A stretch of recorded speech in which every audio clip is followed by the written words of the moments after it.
Cognition करते हैं, उसे रिकॉल करते हैं, तो ये ही मेमोरी है। Positive aspect of memory is remembering and negative aspect of memory is forgetting. अब हम लोग जानते हैं कि मेमोरी कितने तरह की होती है। कौन सी ऐसी मेमोरी होती है जिसके चलते हम लोग किसी भी घटना को बहुत लंबे समय तक याद रख पाते हैं।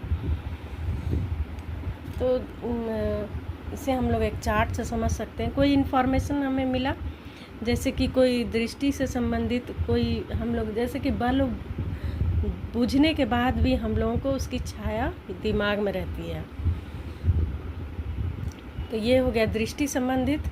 और अगर हम लोग कोई हॉर्न सुनते हैं, उसका आवाज़ भी हमें कुछ देर तक कान में रहता है, तो ये हो गया श्रवण संबंधित मेमोरी।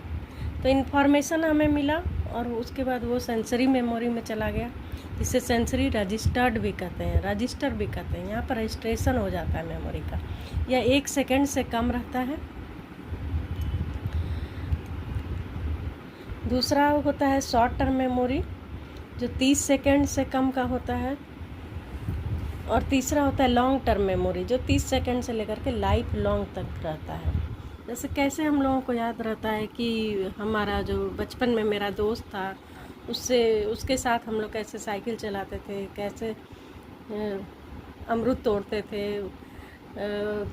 मतलब बहुत सारी ऐसी घटनाएं हैं जो बचपन की बातें भी हमें याद रहती है, तो वो हमारे लॉन्ग टर्म मेमोरी में चला जाता है। और वो कैसे जाता है, जब शॉर्ट टर्म मेमोरी को हम लोग रिहर्सल करते हैं, बार बार उस पर ध्यान देते हैं, रिहर्सल करते हैं, तो वो हमारे लॉन्ग टर्म मेमोरी में चला जाता है। तो इस तरह से मेमोरी 3 तरह का होता है।